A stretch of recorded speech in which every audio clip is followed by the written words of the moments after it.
Gracias nuevamente por continuar con nosotros en esta transmisión especial de Justicia TV, el canal del Poder Judicial de la Federación, con motivo del cuarto encuentro jurídico universitario y exposición jurídica literaria.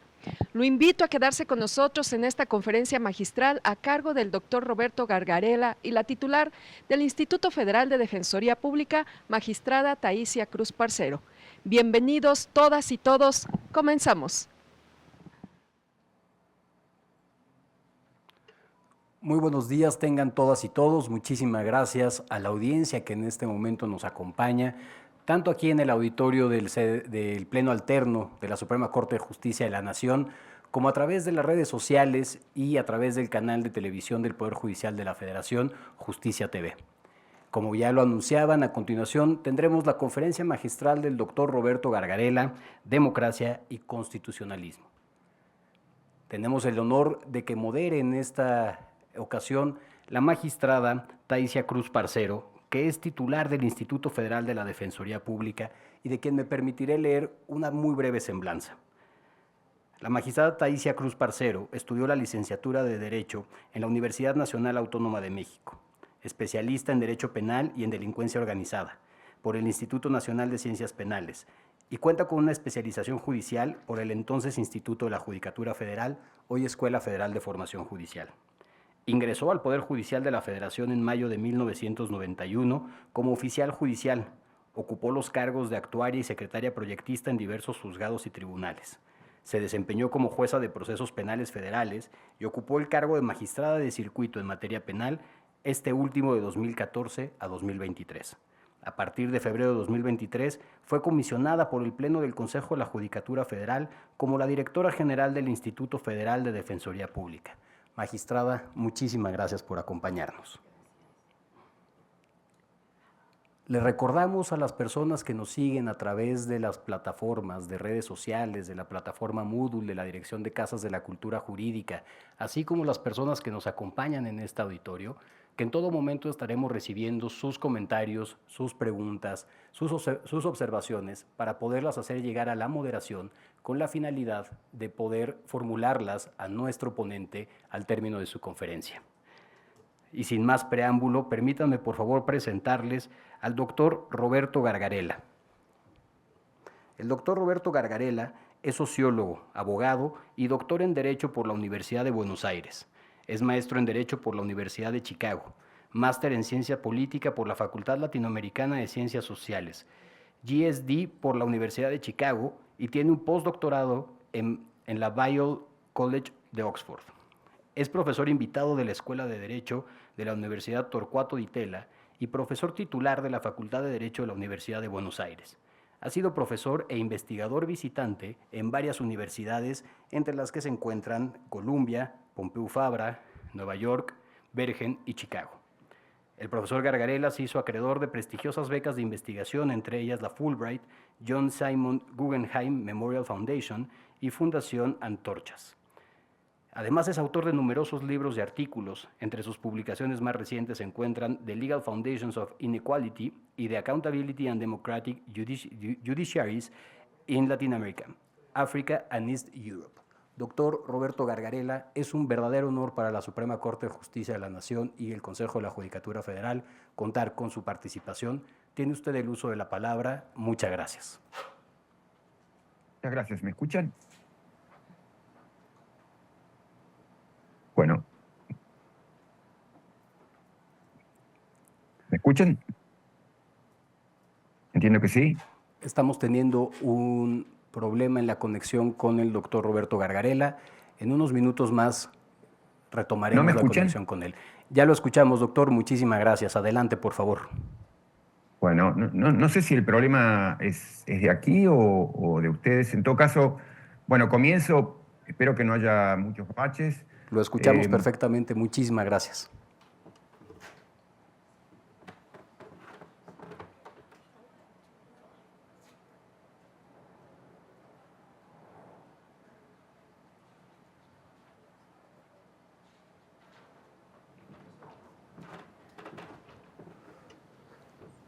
Estamos resolviendo algunos problemas técnicos con la conexión con el doctor Roberto Gargarella. Sin embargo, no quisiera dejar de aprovechar esta oportunidad nuevamente para agradecer a todas y todos los estudiantes de la República Mexicana que nos siguen a través de la plataforma Moodle de Casas de la Cultura Jurídica. Este encuentro universitario no sería, por supuesto, lo que es, ni cumpliría sus objetivos si no tuviéramos su participación y sobre todo la interacción con todas y cada una de ustedes. Muchísimas gracias y nuevamente muchas gracias a quienes nos acompañan. Igualmente, les invitamos a que terminando esta conferencia mantengan su conexión y la transmisión, ya que tendremos a continuación una mesa de diálogo sobre los dilemas de la elección popular de personas juzgadoras. Como lo mencionó la ministra presidenta, la ministra Norma Lucía Piña Hernández, el tema que nos congrega en esta ocasión, 16ª edición del Encuentro Jurídico Universitario, es precisamente los dilemas y los desafíos de la reforma al Poder Judicial. Y por lo tanto, pues la intervención de todas y cada una de ustedes es fundamental para que podamos identificar cuáles son estos dilemas, cuáles son estos desafíos, pero sobre todo considerando que son a ustedes a quienes nos tocaría acompañar y seguir precisamente en la implementación. Estamos revisando la conexión, en un momento más regresamos. Muchas gracias.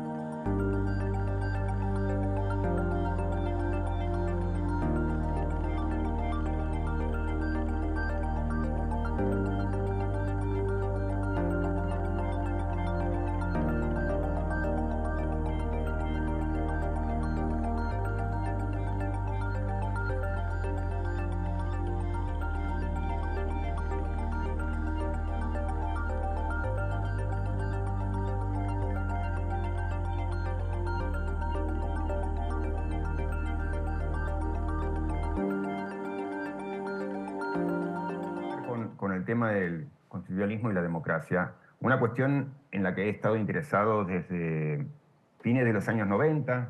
En el año 1988 apareció un libro bien interesante editado por quien luego sería mi director de tesis, John Elster, que se llamaba precisamente Constitucionalismo y Democracia.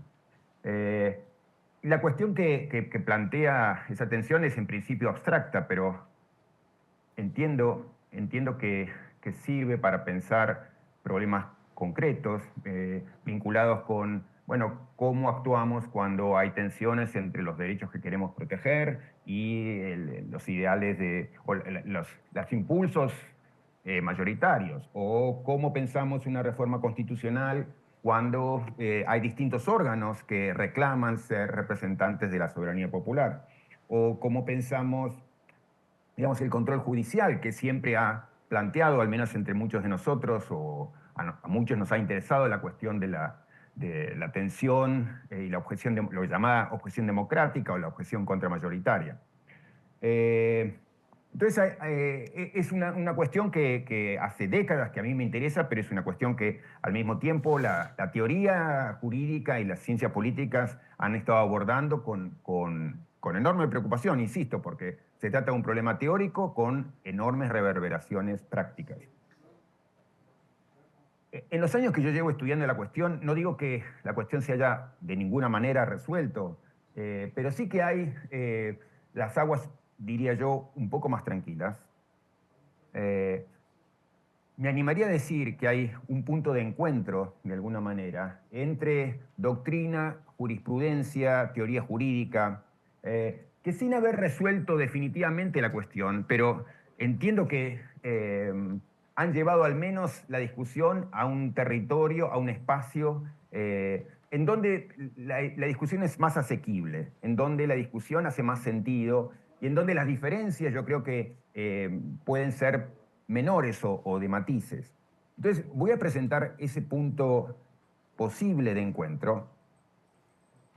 Voy a presentar ese punto posible de encuentro. Voy a presentar algunas reflexiones, matices, críticas a ese punto que me parece bien interesante, y luego voy a explorar implicaciones posibles de ese modo de pensar la tensión constitucionalismo-democracia para situaciones como las que hoy se viven en México, que son situaciones en las que nos llevan a pensar sobre estos temas y que muchos de nosotros desde afuera lo vemos, miramos con enorme perplejidad, preocupación, como una de las tragedias políticas jurídicas de nuestro tiempo.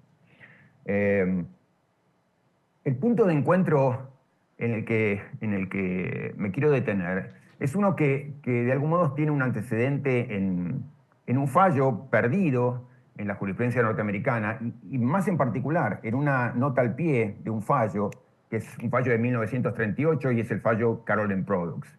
Y el fallo Carolyn Products tuvo una famosa nota al pie, la nota al pie número 4, en donde ocurrió algo especial, y es que la Corte Suprema norteamericana hizo una reflexión sobre el alcance, el lugar de su tarea, digamos, de su labor, dónde está y qué función se autoadjudica, cuál es la misión que tiene y cuáles son sus límites.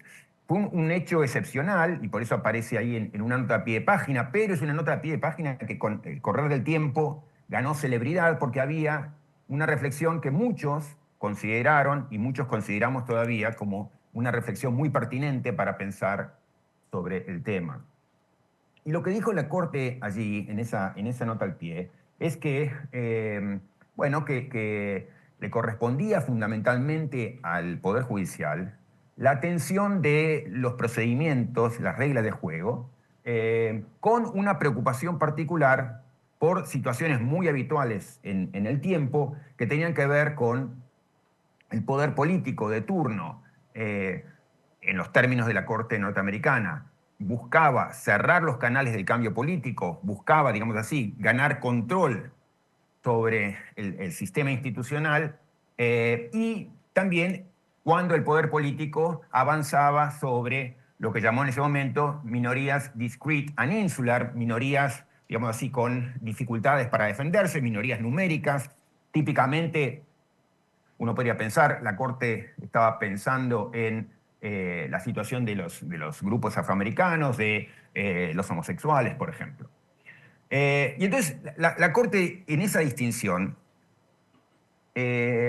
dividió el territorio de una manera interesante entre justicia y política. Porque lo que vino a decir es que en una democracia es básicamente a los actores políticos, a los jugadores democráticos, a quienes les corresponde tomar las decisiones de fondo, y a los poderes de control es aquellos a los que les corresponde fundamentalmente, esencialmente, controlar, vigilar, proteger las reglas de juego que permiten que los órganos democráticos, que la ciudadanía a través de sus representantes pudiera tomar las decisiones sustantivas, las decisiones de fondo. Entonces, allí se planteaba por primera vez una distinción interesante que era muy iluminadora para quienes estamos preocupados por esta tensión constitucionalismo-democracia, para quienes están menos familiarizados por la cuestión, y disculpas si no aclaré esta cuestión de antemano, pero,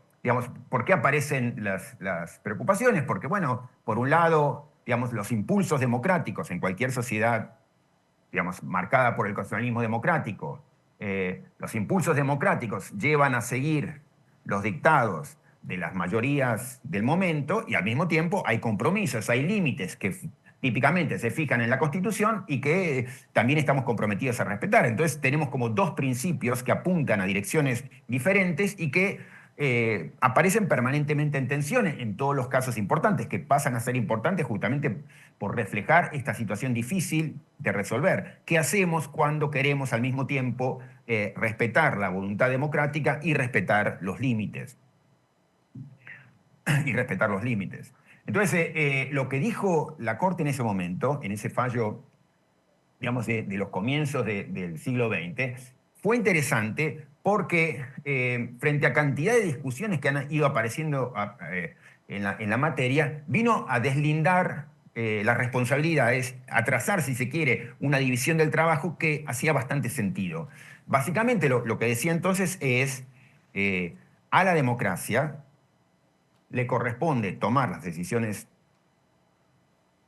de fondo, y a la justicia, a los órganos de control, le corresponde cuidar las reglas, las condiciones que permiten que el juego se juegue, que permiten que la ciudadanía, a través de sus representantes, decida sobre las cuestiones de fondo. Entonces, por un lado, las cuestiones de fondo, las cuestiones de las reglas de juego.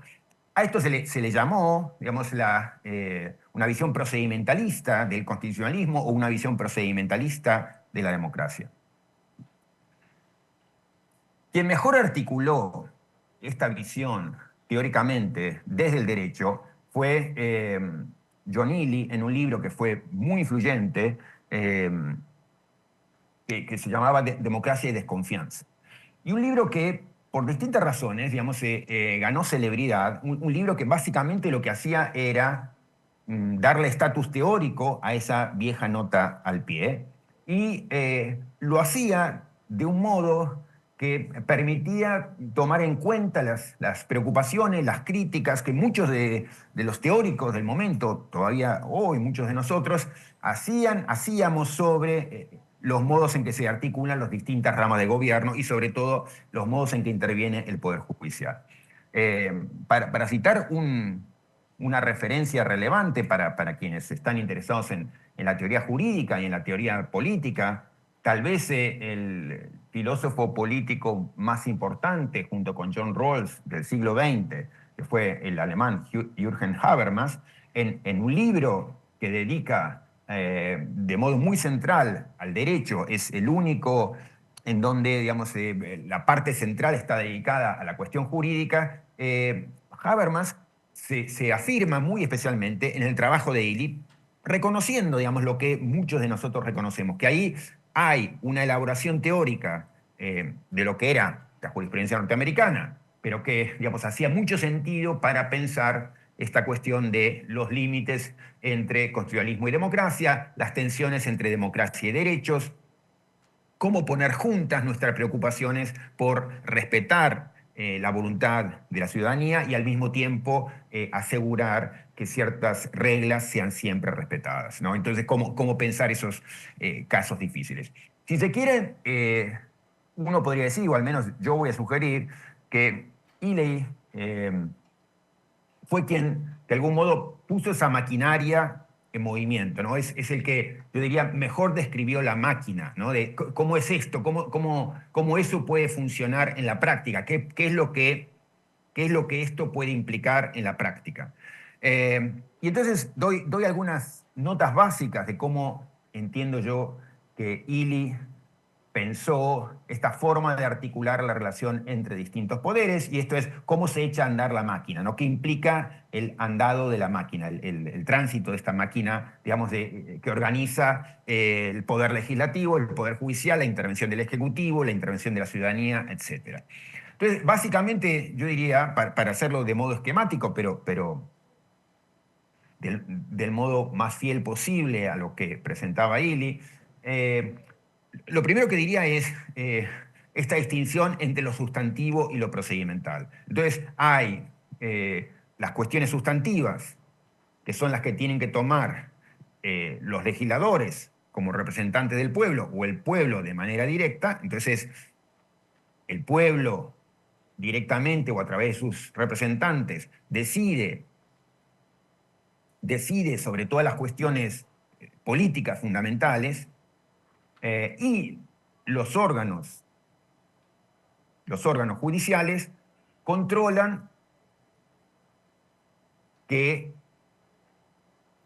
digamos, esa toma de decisiones políticas se haya llevado adelante de modo apropiado y se mantenga en el tiempo estable para que se puedan seguir tomando decisiones políticas democráticas de modo adecuado a lo largo del tiempo. Entonces, hay una distinción entre sustancia y procedimientos, en donde, digamos, las cuestiones sustantivas le corresponden fundamentalmente a la política democrática, y las cuestiones procedimentales, el control, digamos, de las condiciones para que la política democrática funcione, le corresponde a los órganos de control. Esa es la división básica de tareas. Y le da un ejemplo, para mí muy iluminador y muy esclarecedor, de cómo pensar esto y de por qué esta distinción encaja con el sentido común y es una buena manera, no es un mero invento de unos jueces o de un teórico, sino que es una manera interesante de pensar la cuestión. El ejemplo es muy sencillo y muy afín para nosotros latinoamericanos, que es el ejemplo del fútbol, en donde vemos y podemos entender perfectamente que hay una distinción en la labor entre lo que hacen los jugadores en una cancha de fútbol y lo que le corresponde al árbitro. Al árbitro le corresponde cuidar, hacer posible que el juego se juegue. Y a los jugadores es a quienes les corresponde determinar el resultado. Entonces, el árbitro tiene una función muy central, pero también límites muy importantes a su labor. Su tarea es la de hacer posible, permitir que el juego se juegue y que no haya, si se quiere, trampas, faltas que impiden o bloqueen el desarrollo del juego, ¿no? Es el encargado de hacer posible que el juego se juegue. Si el árbitro, digamos así, convierte un gol o anula el gol de un equipo porque a él, a ella no le gusta, el árbitro está actuando indebidamente porque interfiere con lo que hacen los jugadores, ¿no? Entonces, esa es la idea básica, la lógica básica del esquema de Illy. Por supuesto, digamos, esta es la lógica básica del esquema procedimental. Al juez lo que le toca es cuidar el reglamento y cuidar el reglamento implica, digamos, algo muy importante, pero que también importa dejar la tarea central a los órganos políticos. Como vamos a ver, esto cuando lo traducimos al derecho tiene implicaciones tan importantes respecto de lo que los jueces no pueden hacer como implicaciones muy relevantes respecto de aquello a lo que los jueces están obligados. En el esquema de Illy, en este de cómo se pone en marcha la maquinaria, la idea es, retomando lo que decía aquel fallo de 1938-39, es que los jueces tienen que entonces ser deferentes respecto de el grueso de las decisiones políticas. Por ejemplo, digamos, la política regulando, digamos, si se puede o no fumar en lugares públicos, la política regulando políticas de medio ambiente. Entonces, en principio, al juez le corresponde ser deferente respecto a esas cuestiones, digamos así, como analizarlas con un escrutinio muy liviano, lo que a veces se llama un escrutinio de mera racionalidad. Que esto va a implicar en los hechos que a un grueso de decisiones políticas, qué sé yo, por ejemplo, el contenido de una ley de pesca o el contenido de una ley, digamos, de regulación del tabaco, básicamente el juez va a ser deferente si es que no hubo trampas visibles o escándalos en la discusión de la ley, cosa que muchas veces ocurre. El juez simplemente va a hacer un análisis de mera racionalidad, va a dejar pasar o va a ser deferente, va a, en principio, darle luz verde a la decisión que haya tomado la política. Por el contrario, cuando estamos frente a decisiones que tocan las fibras sensibles del sistema democrático, decisiones del poder político que tocan, digamos, las reglas procedimentales básicas, esas decisiones, por serlo, deben ser analizadas con el escrutinio más estricto, con una sospecha muy alta de que estas decisiones han sido tomadas por el poder político para favorecerse a sí mismo y para hacerle más difícil a quienes están afuera del poder que lo reemplacen.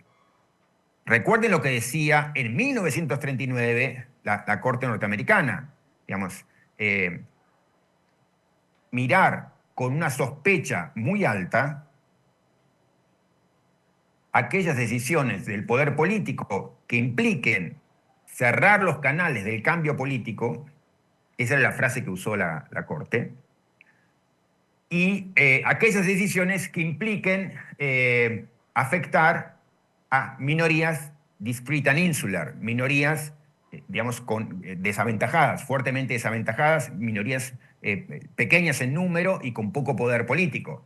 Digamos, la minoría de los ricos no es el caso. Digamos, la minoría homosexual es el caso. La minoría afroamericana es el caso. En esos casos, insisto, esto es lo que dice la Corte norteamericana en 1938-39. En esos casos, la justicia debe actuar con una alta sospecha frente a esas decisiones y analizar esas decisiones con el escrutinio más estricto. En el lenguaje jurídico contemporáneo, o el lenguaje jurídico de los últimos 100 años, decir que una norma tiene que ser analizada con el escrutinio más estricto es casi sinónimo de decir que esa norma debe ser invalidada.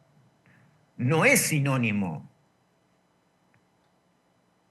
No implica que si la norma toca las cuestiones procedimentales básicas es inconstitucional, pero sí implica que esa norma tiene que ser analizada con una sospecha muy alta. Esto quiere decir que si el poder político no es capaz de mostrar que esta decisión era urgente, sirve a un fin irreprochable y es una decisión que los medios que se han escogido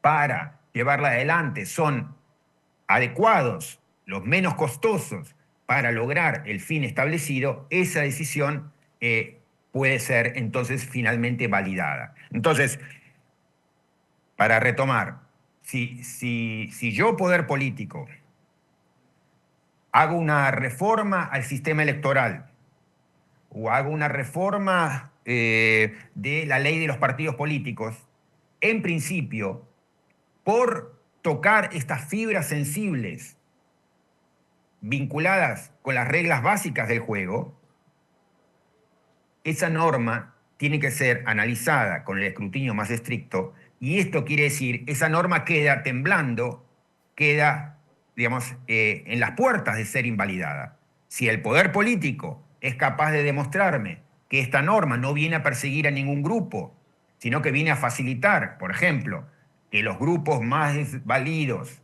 o los partidos minoritarios puedan ingresar también en la competencia, esto es, si el poder político alega, mire, la competencia política está muy cerrada y tenemos la urgencia de que se escuchen todas las voces y vemos a grupos permanentemente excluidos y esta reforma del sistema electoral lo que va a hacer es permitir que se escuchen las voces de los grupos excluidos, bueno, esa norma finalmente, aun cuando había sido analizada con el escrutinio más estricto, esto es casi sinónimo de decir esa norma es inconstitucional, esa norma finalmente puede recibir luz verde. Fue mirada con la sospecha más alta, fue sujeta, digamos, a un escrutinio estricto, pero finalmente esa norma es validada. Entonces, digamos, la idea es, cuando el poder político interfiere con las reglas básicas del juego, ya sea porque la decisión se toma en violación de procedimientos o porque la decisión del caso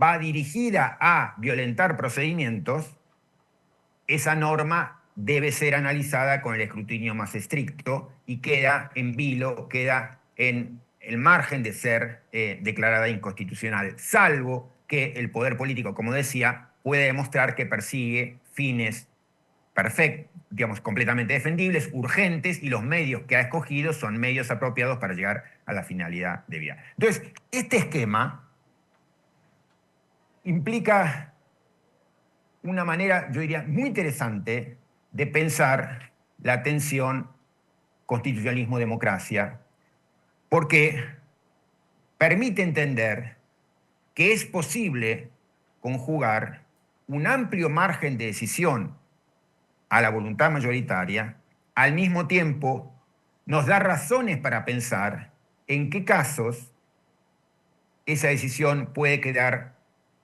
sujeta al control de los órganos de control, típicamente a los órganos judiciales. Y entonces es un modo de pensar la tensión que entiende perfectamente, como no lo entendía la mayoría de los enfoques desarrollados hasta los años 60, digamos, no entendían, digamos, la centralidad que tenía que tener, digamos, la cuestión democrática en todo este asunto. Entonces, este es un enfoque que sabe poner en el centro de una comunidad, digamos, que se rige por las reglas del constitucionalismo democrático, sabe poner en el centro a la democracia y sabe vincular democracia con constitución, y que nos permite al mismo tiempo deslindar de un modo sencillo, comprensible, asequible al sentido común, la tarea del juez y la política, del mismo modo que entendemos la distinción entre la tarea del referee del partido de fútbol y los jugadores del partido de fútbol. A los jugadores democráticos les corresponde poner los goles, hacer los goles, al referee le corresponde una tarea fundamental y muy distinta, que es la de permitir que el partido se juegue y la de impedir que haya trampas, ¿no? Digamos, como que se saque de juego violentamente a un jugador, ya sea por una falta física, digamos en el caso del fútbol, ya sea por una discriminación contra un grupo minoritario o un grupo contra el que, digamos, el Estado o el partido en el poder, digamos, está enojado o está molesto. Entonces, ahí hay un deslinde posible. Mucho más interesante que eso.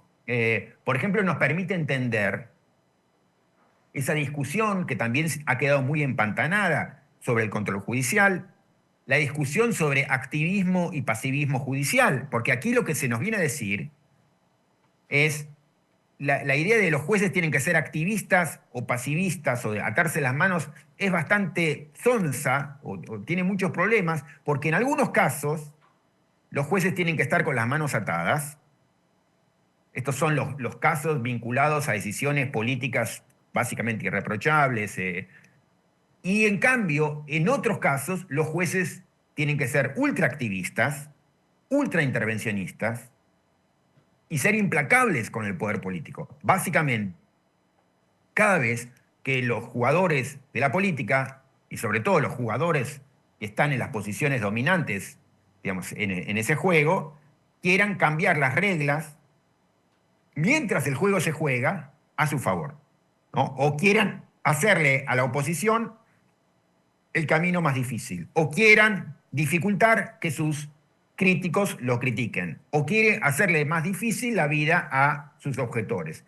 En esos casos, el Poder Judicial, los órganos de control, tienen que ser ultraactivistas. Entonces, no se trata de queremos una justicia activista o queremos una justicia de manos atadas, self-restraint. No, queremos en algunos casos self-restraint, jueces con las manos atadas, y en otros casos jueces ultraactivistas. Esa es un poco la lógica de la maquinaria que pone en movimiento este procedimentalismo democrático. Procedimentalismo que autores como John Neely han desarrollado muy bien y que, digamos, encaja muy bien con una jurisprudencia muy anciana y además encaja con, diría yo, intuiciones básicas sobre cómo tiene que funcionar una democracia que, digamos, tiene mucho que ver con nuestro sentido común, de cómo un ciudadano común puede pensar sobre constitucionalismo y democracia.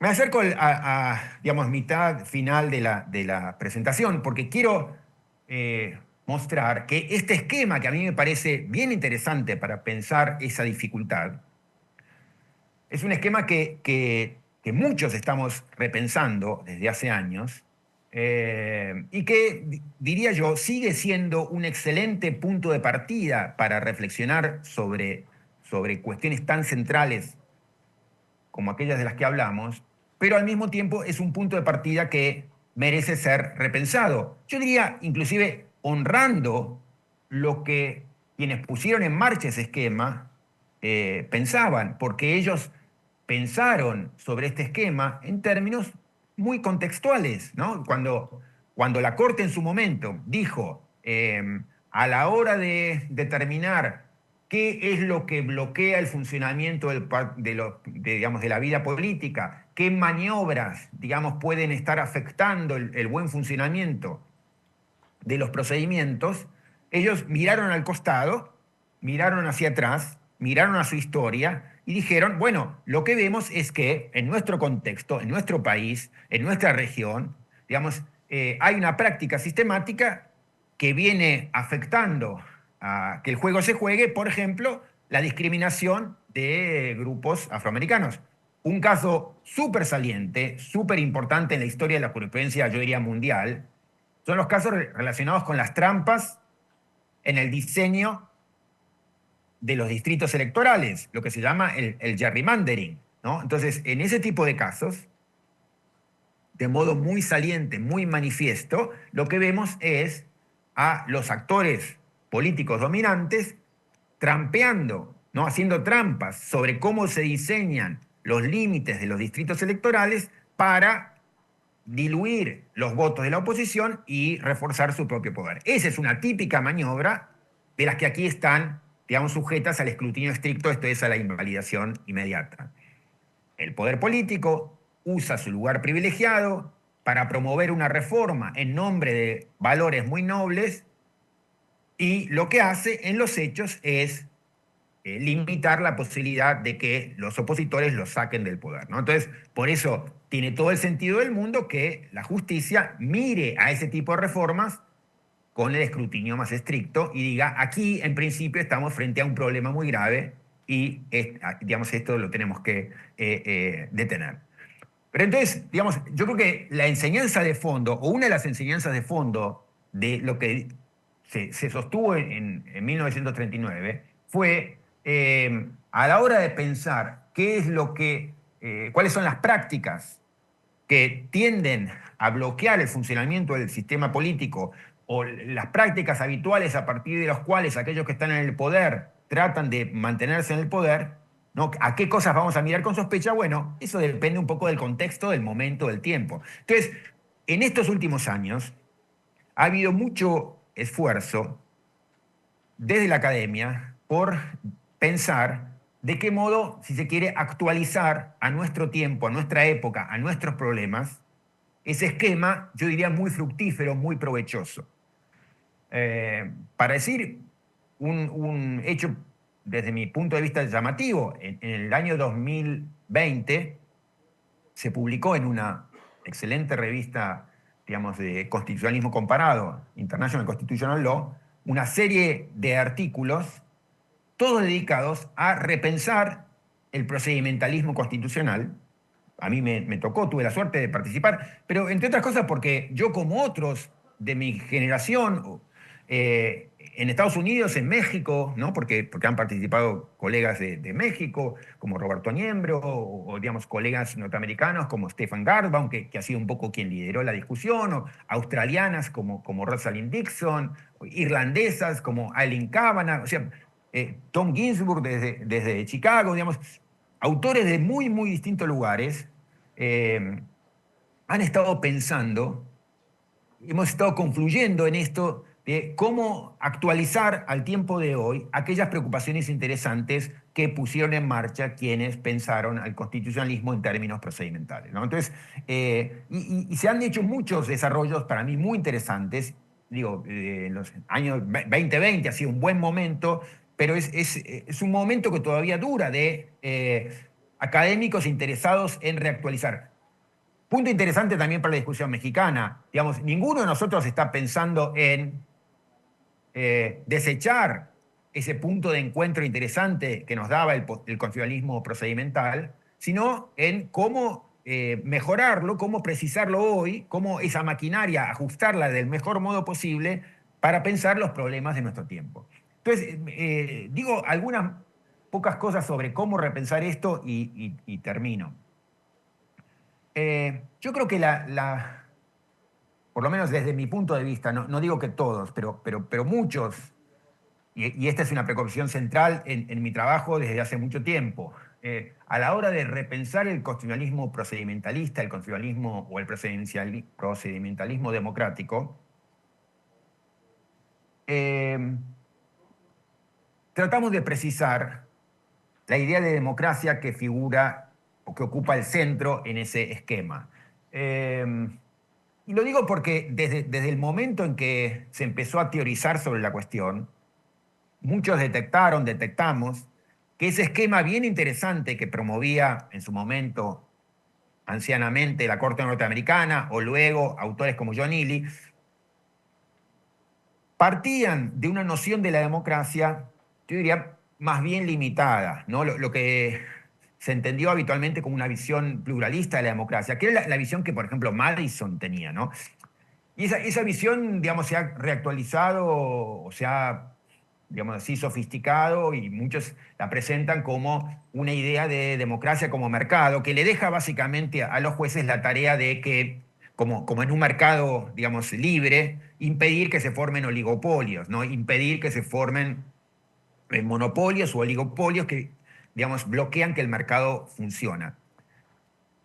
Eso tiene que ver con una noción de democracia, pero también es una noción que en general, digamos, tendemos a ver como una noción muy pobre de la democracia, una noción muy finita de la democracia. Digo para pensar otra vez lo que vamos a ir hacia el final de pensar México. Digamos,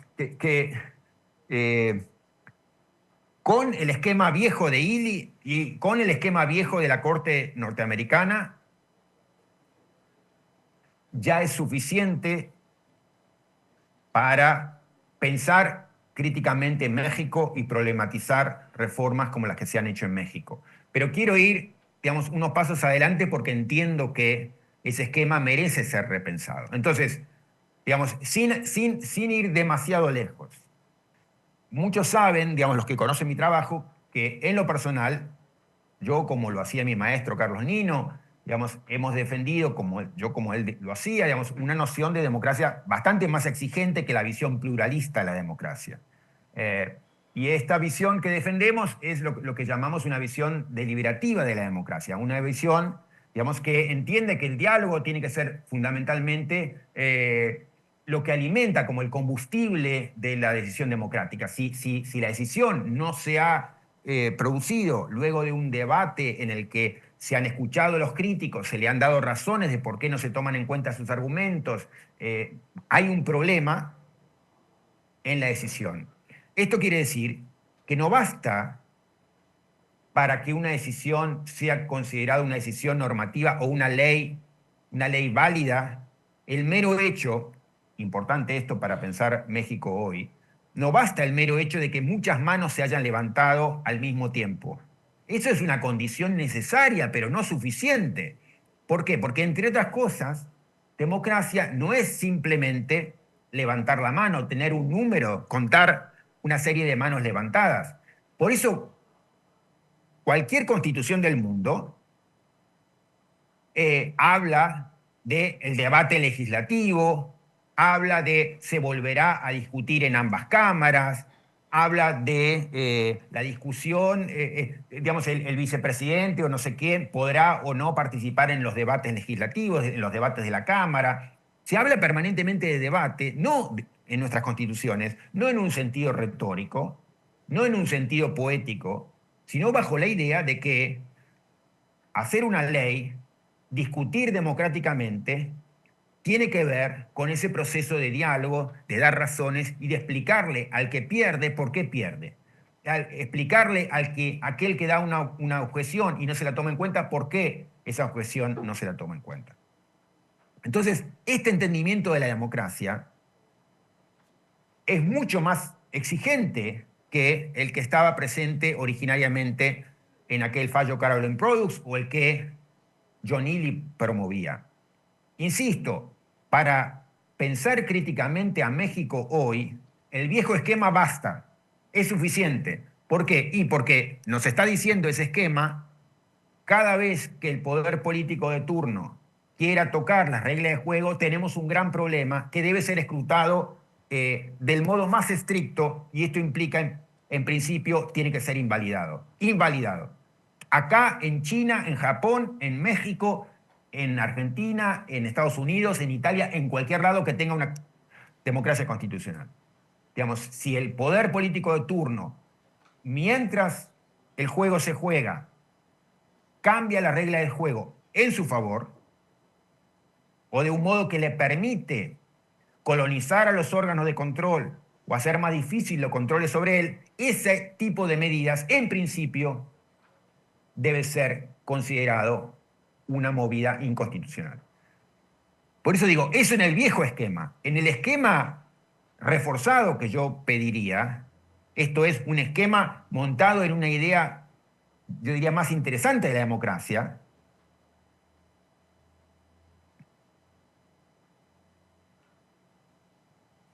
en ese tipo de esquema, digamos, renovado, basado en una noción de democracia más fuerte, la idea de cuál es la misión del poder judicial y cuáles son los problemas de lo que hace o no hace el poder político es más fuerte, pero insisto, con lo viejo ya bastaba.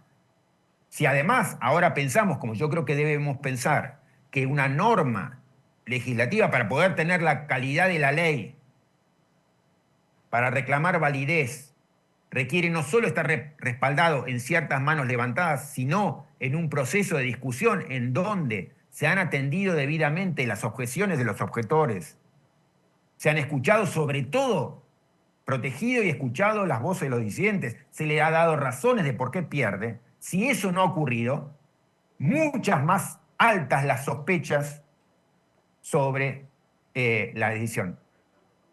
Cuando el jurista Carlos Bernal, desde la Comisión Interamericana, días recientes, analizó la reforma judicial en México, puso el acento particular en este punto, pero insisto, es un punto que simplemente refuerza lo que ya teníamos establecido. Es una reforma que por el lugar a donde se afincó, por lo que hizo, ya merece ser analizada con la más alta sospecha, sujeta al escrutinio más estricto y en principio invalidada, salvo que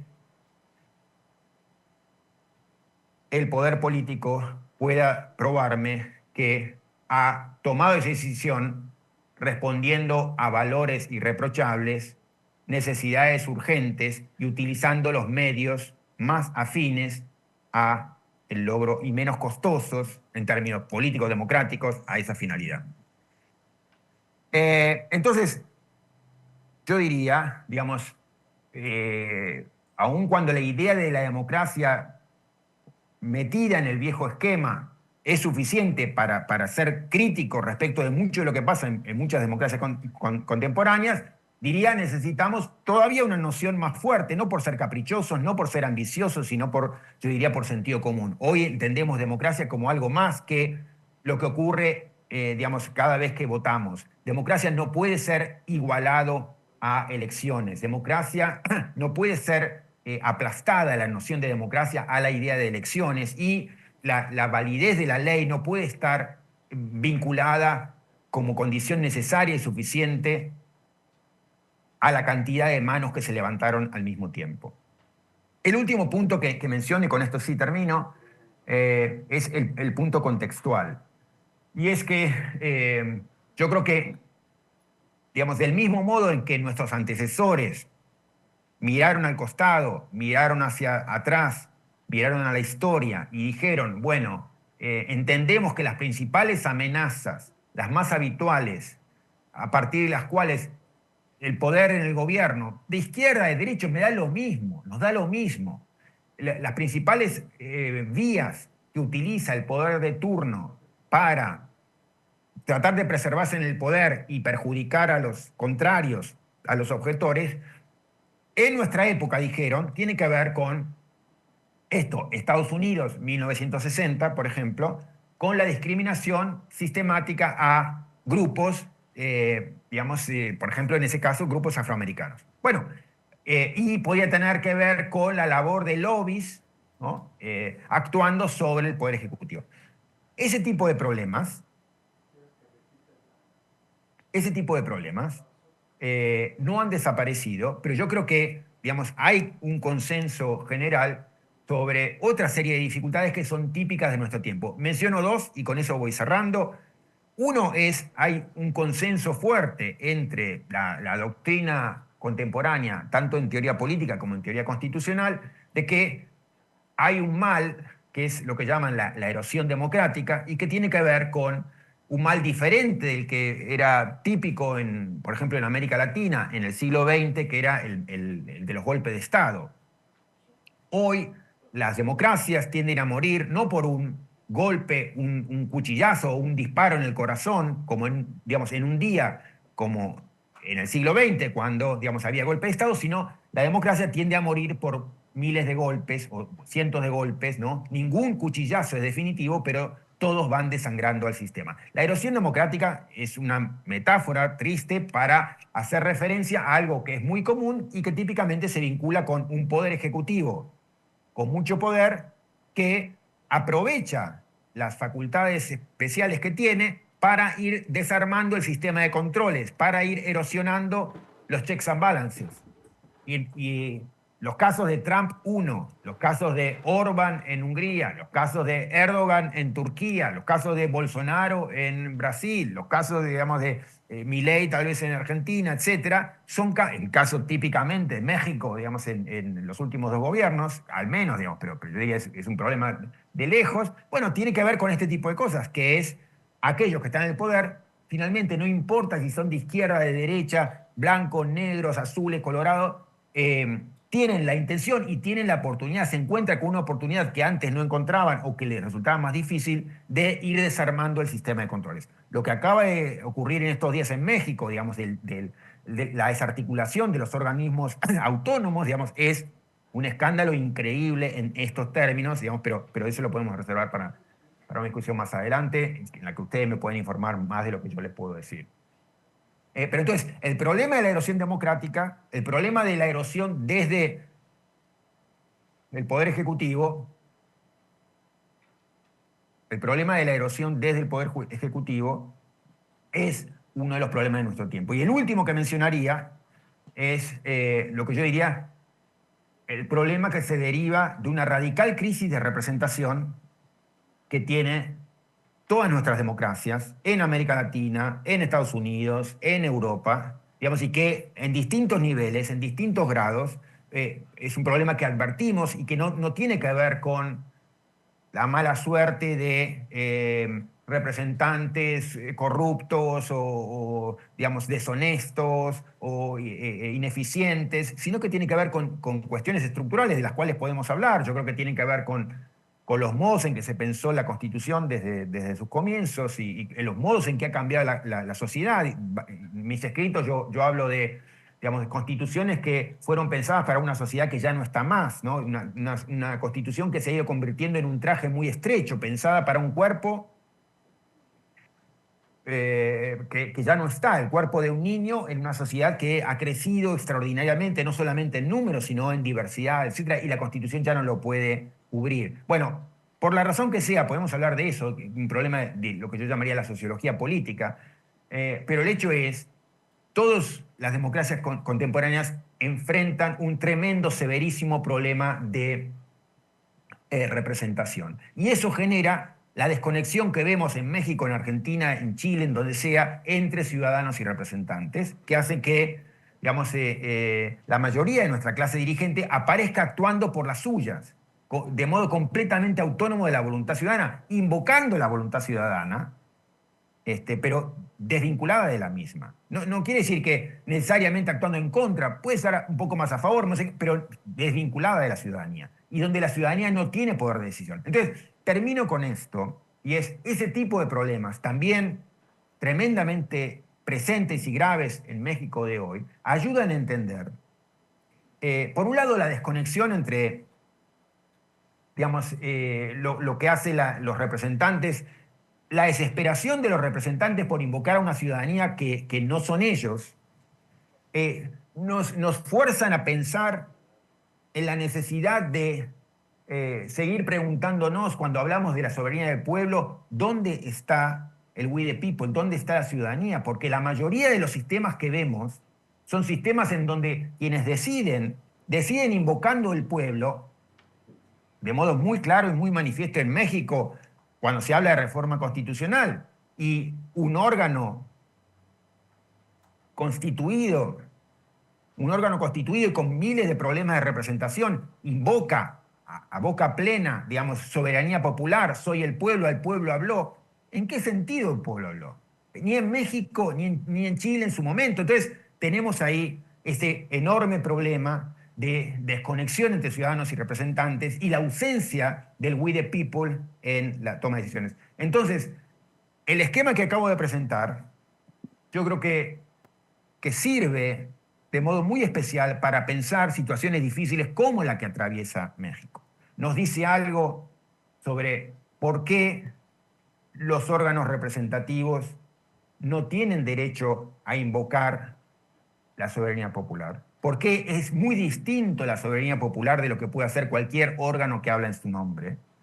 Nos dice por qué democracia no es lo mismo que elecciones, y entonces hay algo absurdo, yo diría algo mentiroso, cuando se propone una reforma democrática, democratizar a un órgano, por ejemplo la justicia, y básicamente eso consiste en la elección del día 1, pero luego la ciudadanía pierde completamente decisión y control sobre lo que hagan los magistrados. ¿En qué sentido eso es democracia? Salvo en una versión, digamos, que ni en los tiempos del elitismo constitucional, digamos, se regía. La idea de que a la hora de ver qué se controla o qué no se controla, bueno, es crucial, es decisivo, es fundamental, es urgente, es imperioso, es lo necesario que los órganos de control fundamentalmente se dirijan a controlar las reformas, los cambios en las reglas del juego. Y no solamente que tienen que focalizarse allí, sino que lo tienen que hacer de un modo muy particular.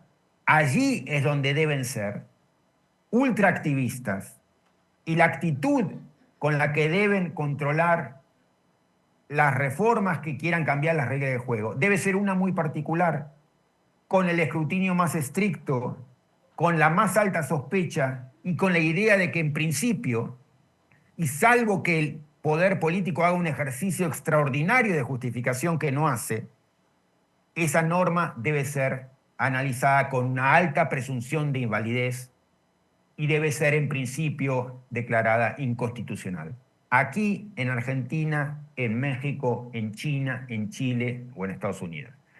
Bueno, con esto entiendo que la comunicación se ha ido cortando en ciertos momentos, pero espero que, digamos, el grueso de la presentación se haya podido comprender y podamos resolver dudas en la conversación que desarrollemos ahora. Muchas gracias.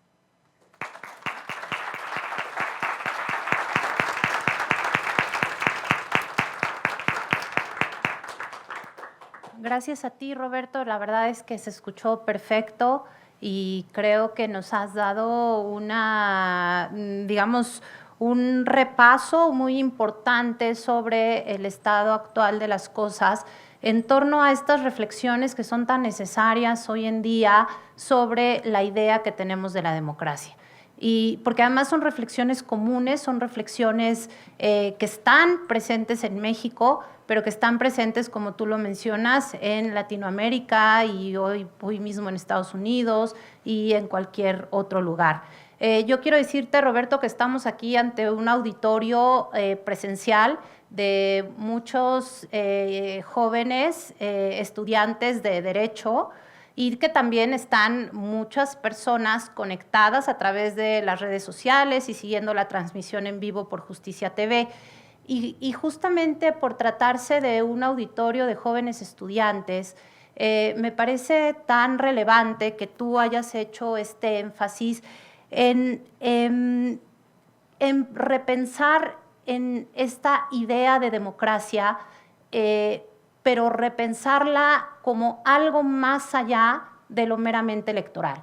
Es decir, esta contraposición entre lo que es una democracia meramente mayoritaria, donde las personas vamos cada tanto tiempo, elegimos quién quiere gobernarnos, quiénes queremos que sean nuestros legisladores y legisladoras, y luego nos vamos a nuestra casa, nos lavamos las manos, pero no solo porque desde la parte de la ciudadanía haya este lavado de manos, sino porque no están los incentivos para hacer de este mecanismo del voto popular solamente el primer paso de la democracia.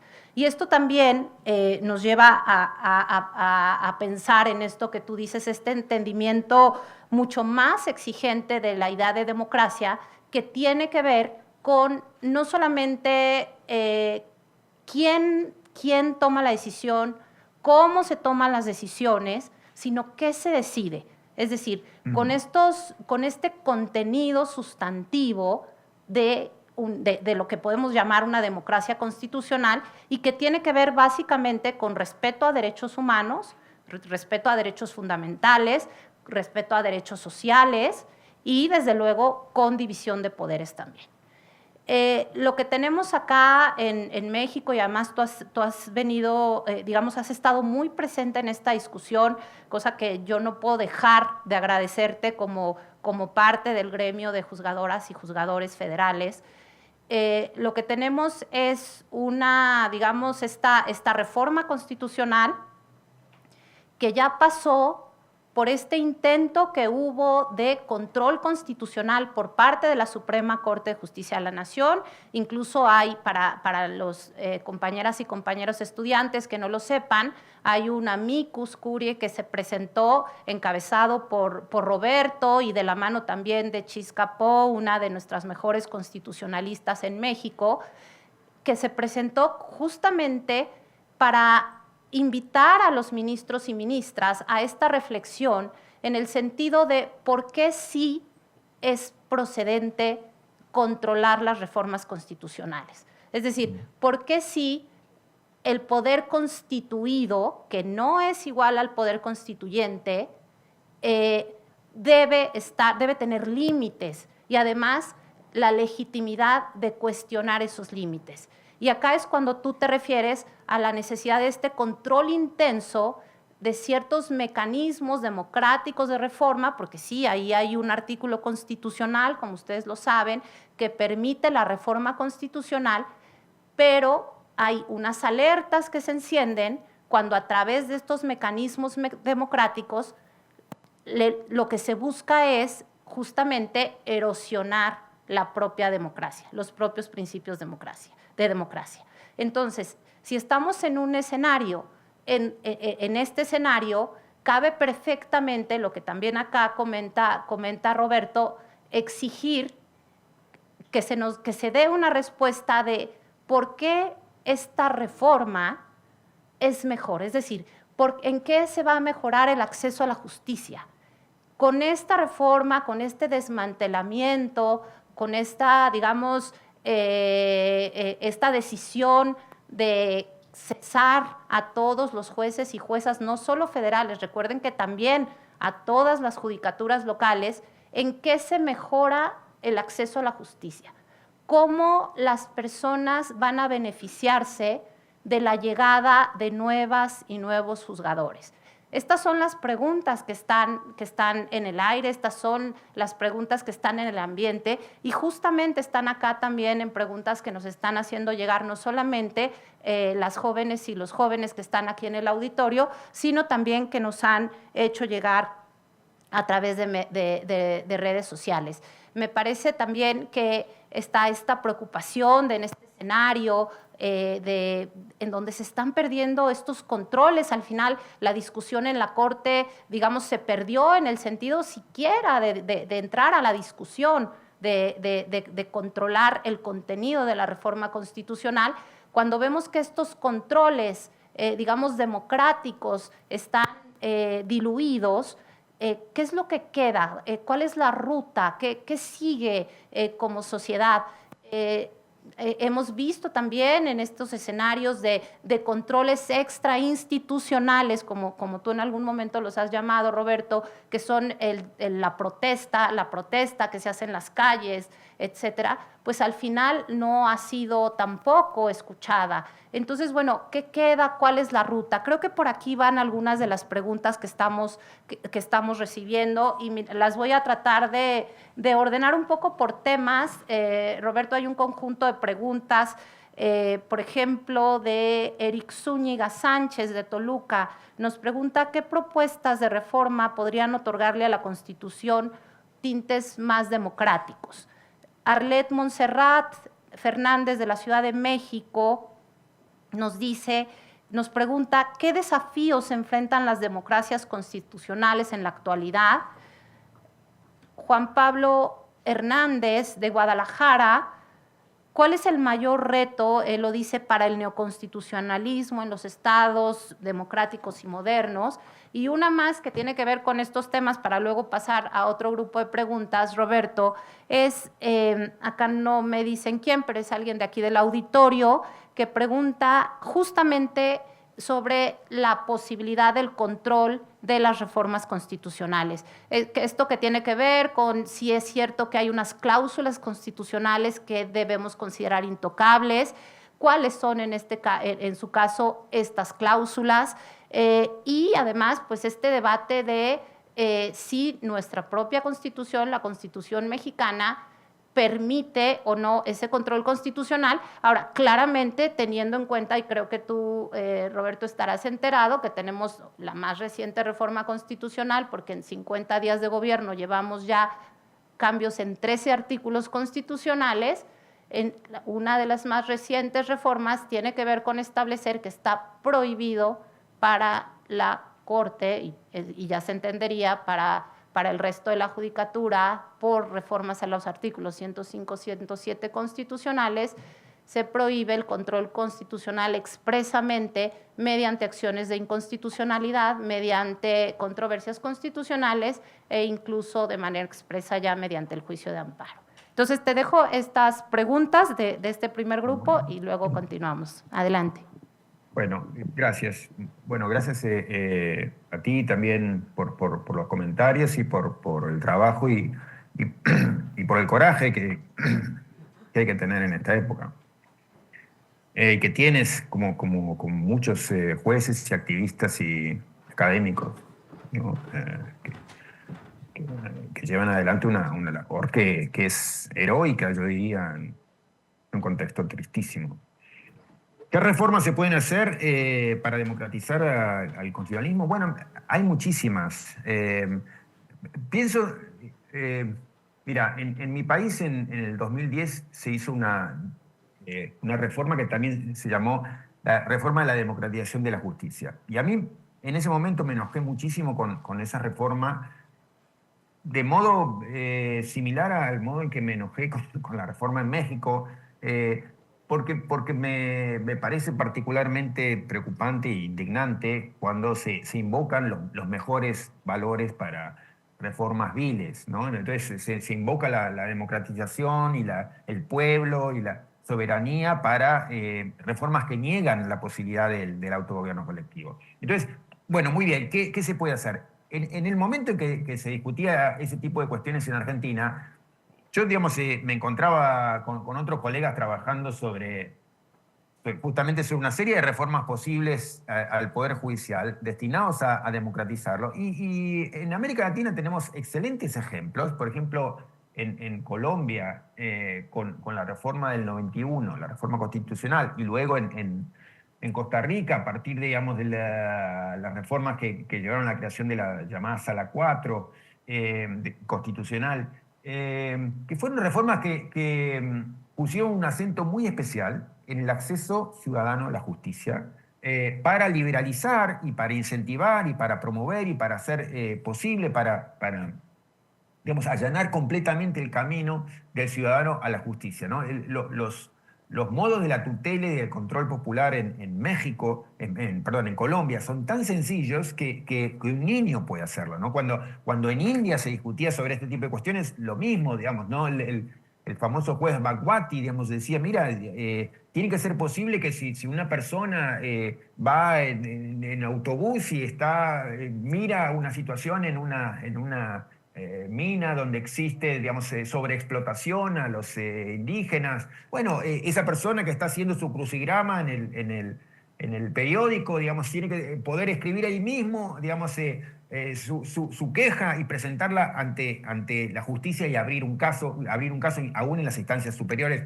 Quiero decir, es posible, conocemos y han funcionado de modo excelente y han provocado cambios extraordinarios esas pequeñas reformas vinculadas con el standing, con el acceso, con la legitimidad para iniciar una acción y con la facilidad para iniciar la acción. Con lo que quiero decir es, ese es un ejemplo mínimo, pero importantísimo, que muestra que algunas reformas localizadas, pequeñas, pueden ser revolucionarias en términos de restablecer o fortalecer el vínculo democracia, justicia, ciudadano común y poder judicial. El cambio que se produjo en Colombia, en Costa Rica también y en otros países también, digamos, con el acceso fácil a la justicia, con la ampliación de la legitimidad, es un cambio extraordinario. Y muchos de nuestros países, en cambio, siguen transitando, la Argentina todavía, México, Brasil, caminos muy rugosos, muy llenos de obstáculos, para que en los hechos el ciudadano común vea a la justicia como un ovni, como un objeto no identificado, un objeto extraterrestre, digamos, al que nunca tendrá acceso, salvo un milagro. Y si tiene acceso, lo más probable es que sea en condición de procesado, digamos, no en condición de demandante. Entonces, hay muchas cosas que se pueden hacer y que se han hecho en América Latina en términos de democratización de la justicia. Por eso es particularmente indignante, digamos, las reformas judiciales hechas en nombre de la democracia, porque hay mucho real, concreto, conocido, digamos, que funciona bien, que puede hacerse en la materia. No, sobre el control de las reformas, o sea, básicamente todo lo que presenté estaba dirigido a eso, a decir que o sea, la línea básica es esta, es cualquiera sea el ordenamiento, lo que diga su constitución, todas las constituciones, por el hecho de serlo, digamos, establecen sistemas de división de poderes y presuponen, digamos, la presencia de reglas de juego, que si se tienen que cambiar, digamos, pueden cambiarse, pero esos cambios tienen que ser escrutadas, analizadas con el escrutinio más intenso, con el escrutinio más alto. Todo lo que dije está dirigido a pensar eso, a presentar ese punto, que es el poder político tiene las manos libres y tiene que tenerlas para que, si es que actúa, digamos, de un modo procedimentalmente irreprochable, básicamente pueda actuar del modo en que considere pertinente, salvo, muy especialmente, cuando lo que quiere hacer es tocar las reglas del juego. Ese tipo de cambios tienen que ser ultra escrutados y en principio considerados inválidos. No solamente por el hecho trivial, finalmente, de que nuestras constituciones lo implican, cualquiera sea el texto de nuestras constituciones, o no solamente por el hecho obvio, digamos, importantísimo, de que la Convención Americana también, digamos, es cuidadosa y es estricta y exigente respecto de la preservación del sistema republicano, democrático, digamos, de la división de poderes. Entonces, un tipo de reformas como las que se hacen en México, digamos, van a tener dificultades enormes en los organismos internacionales, pero no quiero hacer ese argumento meramente autoridad, quiero hacer un argumento basado en las razones, y es en una democracia como en el partido de fútbol, digamos, las reglas de juego tienen una protección ultra especial y es importante que los organismos de control se concentren en esas condiciones que permiten que el juego se juegue. Una reforma como la que se acaba de hacer en México, reforma de la reforma de la reforma, para decir lo que a mí se me ocurre no puede ser sujeto a análisis, es, digamos, manifiestamente inválido a la luz de cualquier ordenamiento en el mundo, digamos, y cualquiera de los ordenamientos en los que estamos insertos en América Latina, el ordenamiento, el esquema de derechos humanos en América Latina, la Convención Americana, digamos, los acuerdos mínimos que tenemos sobre la Carta Democrática, todos ponen trabas a lo que se está haciendo en México, pero básicamente es tan absurda la idea de que el poder político va, digamos, a lo que se le ocurre que puede traerle una traba, decir, no, y eso no lo pueden hacer, y eso no puede ser controlado. Por supuesto que ese es el tipo de cosas que merece el escrutinio más alto y merece ser mirado en principio con una presunción, yo diría, extraordinaria de invalidez. O sea, me interesó decir en toda la presentación, hace décadas que hay un consenso muy amplio en la doctrina, en la jurisprudencia, de que hay cosas que no deben ser tocadas. No quiere decir que son intocables. Puede haber una reforma de los partidos políticos, puede haber una reforma del sistema electoral. Simplemente que puede haber una reforma de la justicia. Simplemente que cuando se toca esos nervios sensibles, todo el aparato de control tiene que estar ahí arriba y avisarle al poder político, en principio esto usted no lo puede hacer. Si lo va a hacer, tiene que tener una razón extraordinaria, digamos, y que remueva la sospecha que tenemos de que usted lo hace esto para colonizar al poder que está reformando. Entonces, piensen en el tipo de reformas que hablaba recién sobre facilitar el acceso a la justicia o ampliar la legitimidad para iniciar un caso o para demandar.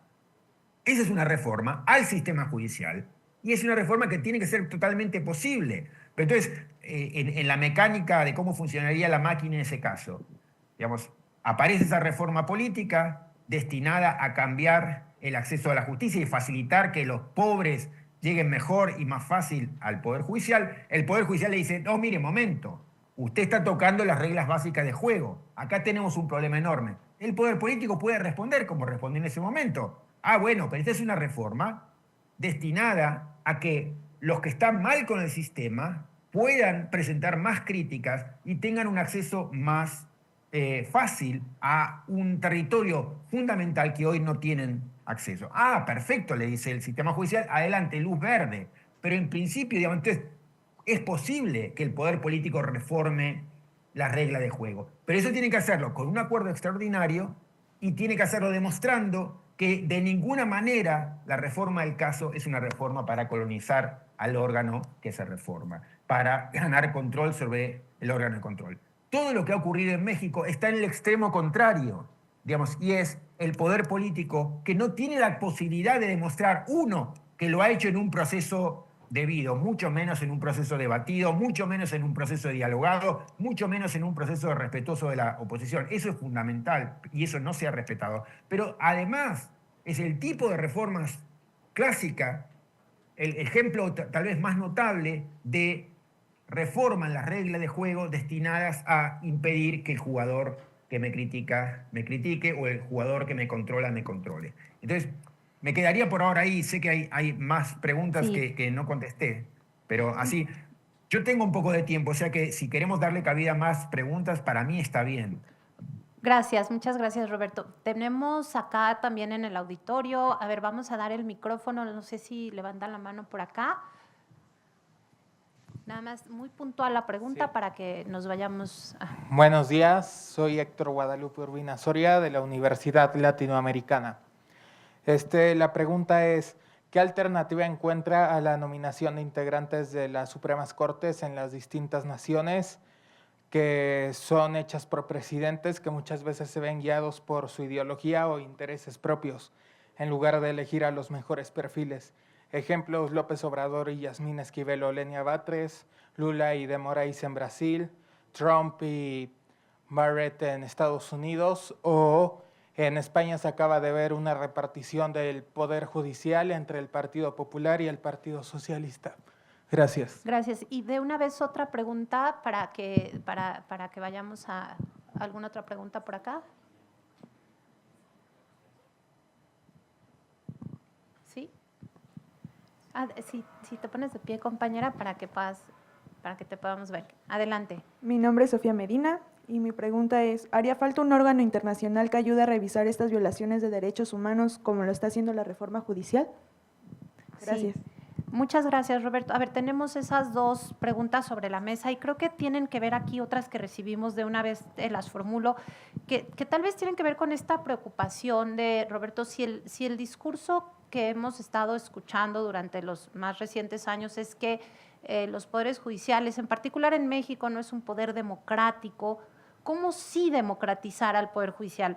Porque al final la elección, digamos, la decisión tomada de la elección popular de jueces y juezas plantea estas preguntas. Por ejemplo, Paola Yunuen Durán de León de Morelia nos dice cuáles son los conflictos de interés que se van a derivar de esta elección de personas juzgadoras.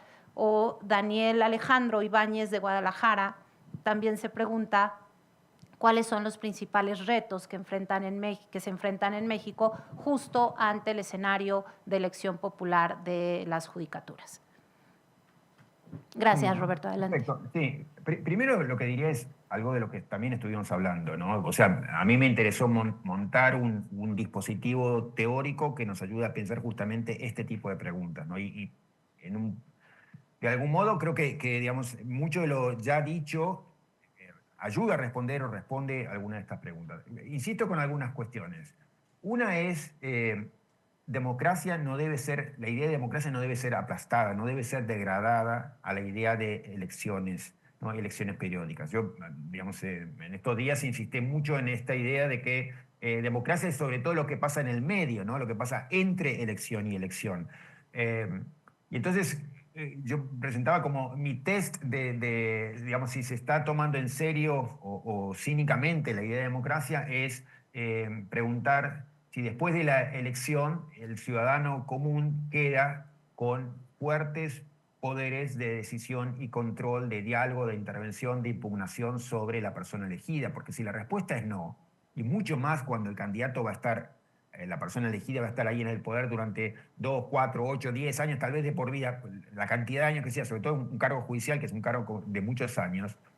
Si yo ahí como ciudadano común no tengo ningún poder de decisión, entonces ahí lo que ha estado en juego es la concepción más absurda, más, diría, degradada de la democracia. Entonces, democracia como, no solamente como elección, sino democracia como elección en un ámbito, en un poder, en una organización en donde la elección se da de modo muy espaciado, o sea que mi poder es básicamente nulo. Yo diría, mi situación en términos democráticos es todavía peor, digamos, que la que tenía antes o en los viejos sistemas, porque digamos, ahora la persona elegida va a actuar del mismo modo que lo hacía antes, sin ningún control popular encima, sin ningún poder de impugnación ciudadano encima, y además con la medalla de haber sido elegido popularmente, y entonces me va a retar y me va a decir, ¿cómo tú te atreves a cuestionarme a mí si yo tengo legitimidad popular aquí en esta medalla, ¿no? Entonces, mi situación como ciudadano democrático es mucho peor. Por eso es que la idea de la elección democrática es un horror, de elección democrática de los jueces, sí, digamos, es un camino que se destina a democratizar. Democratizar, como dije, se puede hacer de otros modos, y la reforma que yo había dicho de acceso a la justicia, por ejemplo, de liberar y promover la ampliación de la legitimidad para litigar, para demandar, para presentar un caso, para facilitar el acceso de los ciudadanos comunes a la justicia. Esas son reformas completamente democratizadoras. O sea, en Colombia, de un día para el otro, desde el momento en que fue incorporado las reformas de acceso a la justicia, la tutela, digamos, las acciones populares, se pasó de 0 a 200.000, digamos, las demandas populares frente al Poder Judicial. Tuvo un impacto extraordinario. Eso es democratizar la justicia. Entonces, y esto tiene que ver otra vez con lo que decía, entender democracia, no de un modo aplastado, degradado, democracia como la elección, sino sobre todo lo que pasa en el medio. Ahora que usted está ahí en ese poder, ¿qué es lo que yo puedo hacer con el ciudadano, como ciudadano frente a usted? Entonces, cuando se me facilita enormemente el camino de acceso a la justicia, el camino de impugnar, el camino de desafiar una ley, el camino de dialogar con el juez, ahí se está dándole contenido a la democracia. Ahí se está entendiendo democracia como digamos, fundamentalmente lo que pasa en el medio. Democracia tiene que ver con diálogo, con comunicación, con impugnación, con control, con responsabilización, etcétera. No con el día uno y ya luego yo quedo atado de manos, ¿no?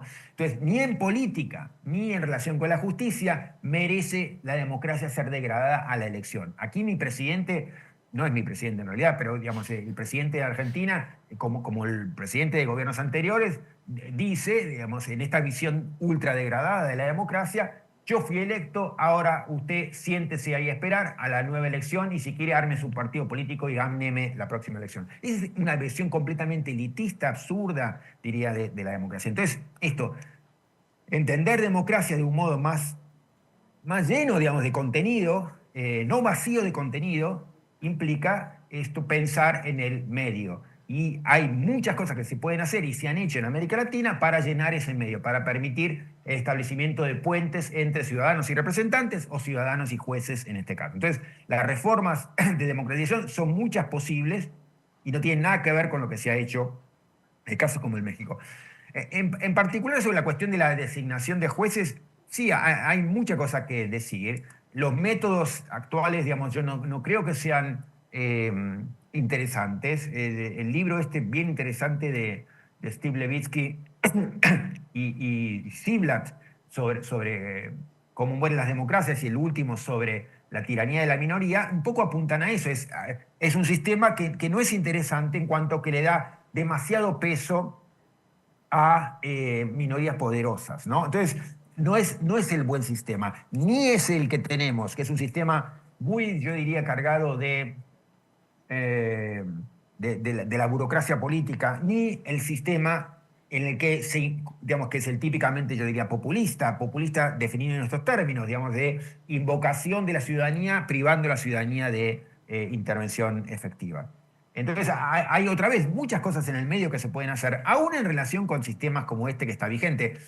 En Argentina durante muy poco tiempo, Argentina no es ejemplo de nada en general, pero durante muy poco tiempo estuvo vigente digamos, una cláusula adicional sobre cómo elegir los jueces bajo el viejo sistema, en donde, digamos, era el decreto 222, a partir del cual se establecían obligaciones de que las personas elegidas tenían que venir de distintos lugares en cuanto a procedencia geográfica, tenían que tener distinta formación y tenían que también reflejar diversidad de género, tenían que reflejar también diversidad, digamos, étnica o ese tipo de requisitos que se pueden poner y estar sujetos a audiencias públicas muy exigentes respecto de la ciudadanía pudiendo intervenir, pudiendo impugnar y el candidato teniendo que pasar ese tipo de filtros, digamos, que implicaban no una mera formalidad, sino la posibilidad de que sean impugnados por individuos o por organizaciones de la sociedad civil, digamos, que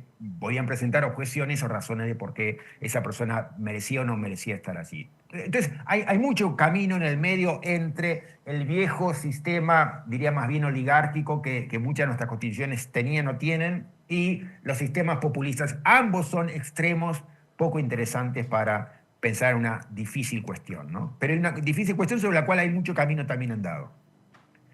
Sí, gracias Roberto. En los últimos 15 minutos que nos quedan, a ver, tengo aquí otro grupo de preguntas que tienen que ver con preocupaciones que plantean estudiantes en torno tanto a la enseñanza del derecho en este contexto como, digamos, al futuro de la profesión jurídica. Y así lo pregunta Julio César Martínez, no me puso de dónde, pero, de la Universidad Autónoma de Chihuahua, que pregunta qué consecuencias tendrán las más recientes reformas constitucionales dentro de la esfera de la enseñanza del derecho y en nuestro próximo campo laboral, tal cual. Y Rodolfo Emanuel Muñoz Prieto de Guadalajara se suma a esta preocupación en términos de cuáles son los desafíos en la formación de los operadores jurídicos en un país, que digo, aquí agrega un ingrediente, en un país como México de tantas disparidades sociales, desigualdades sociales, pero además también estas disparidades regionales, es decir, estas diferencias que tienen que ver simplemente con el nivel no solamente de desarrollo, sino con las expresiones culturales, etcétera, que hay en las distintas regiones a lo largo y ancho de la República Mexicana. Sí, ahí No, son preguntas importantes sobre temas de los cuales, sin ser experto, digamos, tengo algunas intuiciones que puedo compartir. Lo primero que diría es algo que tiene que ver con algo que tú decías, Tasia, que es el tema de los incentivos. Yo creo que todos nuestros modos de organizarnos, digamos, la organización constitucional, como la organización institucional, como la organización dentro de los tribunales, como la organización en las facultades de Derecho, digamos, incentivan ciertas conductas, motivan, digamos, en cierta dirección. Y yo creo que en sistemas como los nuestros, muy marcados por,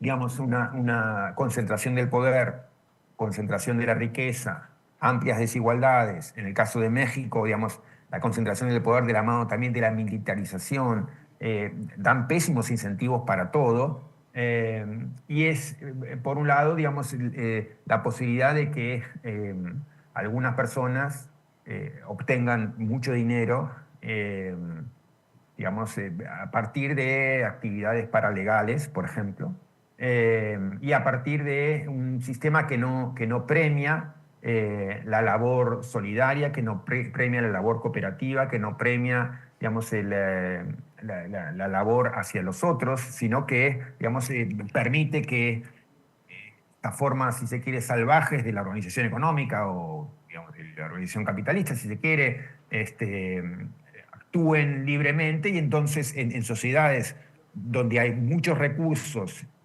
mal distribuidos desigualmente, a partir de las malas razones, porque hay desigualdades que pueden estar justificadas, pero estas son desigualdades gigantescas,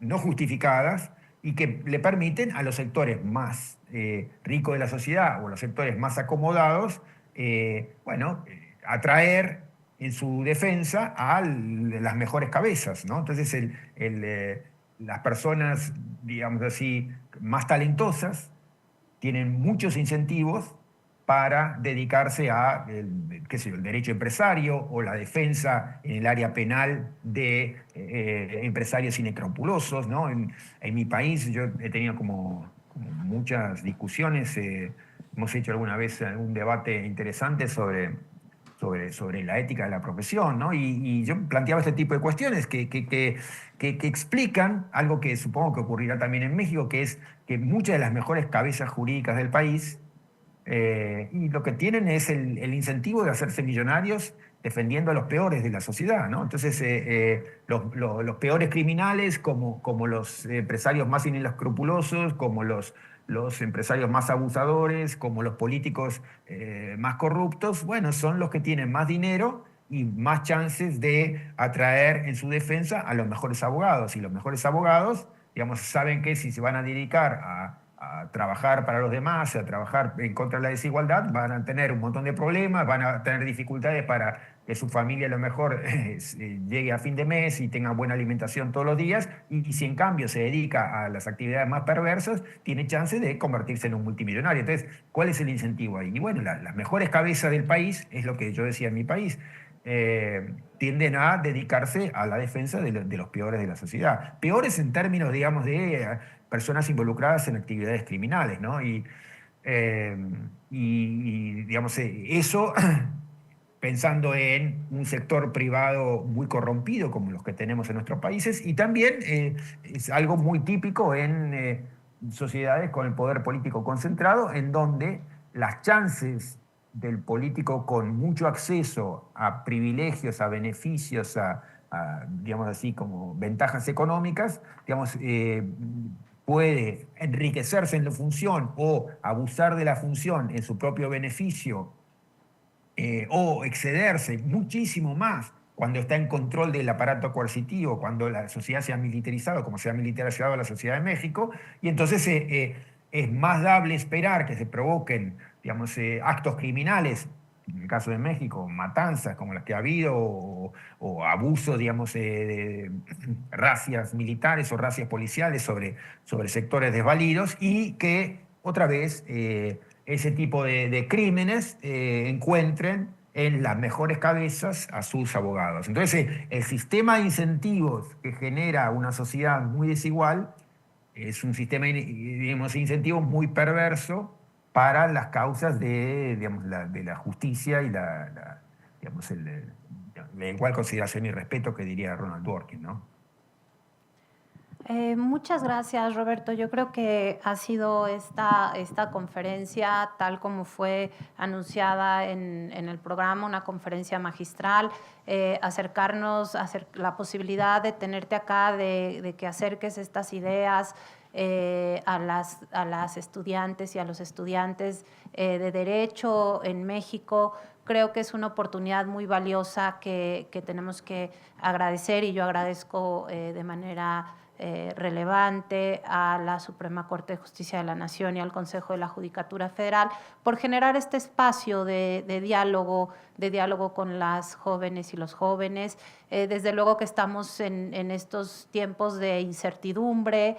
Tú mencionabas, bueno, pues que en esta ruta de qué nos queda como abogadas y abogados próximos, ustedes, abogados y abogadas, ¿qué les queda? ¿Qué hay por delante? Pues yo voy a aprovechar para hacer un anuncio, porque como titular del Instituto Federal de Defensoría Pública, quiero decirles que pueden acercarse para hacer su servicio social en la Defensoría Pública Federal. Estamos en todo el país, en cada una de las entidades federativas hay una delegación del instituto, y pueden estar en su momento pendientes para cuando haya concursos para ser defensores o defensoras públicos federales.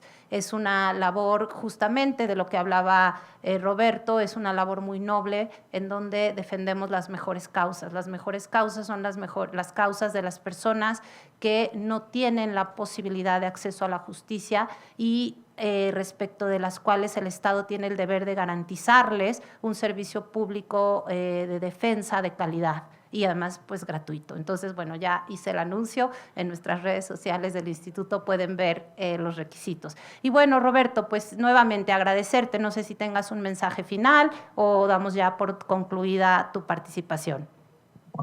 Gracias a ti, Taisia, gracias a Catalina Pérez Correa que me contactó, a Alejandra que me contactó también, y al esfuerzo que hacen allí muchísima gente desde la Suprema Corte también. A esto que decía, muchos jueces, como tu caso, y docentes y activistas, digamos, que llevan adelante una labor que considero heroica en una situación que me parece trágica. Muchas gracias, Roberto. Muchas gracias a las estudiantes y estudiantes aquí presentes y a quienes nos acompañan en la transmisión que se está haciendo en vivo. Y bueno, pues vamos a continuar con, supongo, un receso. Frank, te regreso el micrófono. Gracias. Gracias.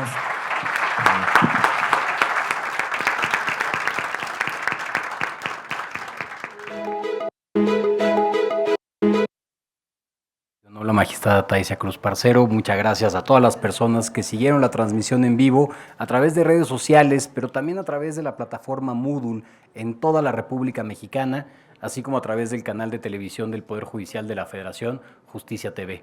Por favor, no se desconecten, en un momento más empezaremos con la primera mesa de diálogo de este encuentro, en la que participarán sus colegas, estudiantes, y estará moderado por la analista jurídica Melissa Ayala. En un momento más regresamos con la transmisión. No se desconecten, están viendo el Encuentro Jurídico Universitario 2024. Muchas gracias.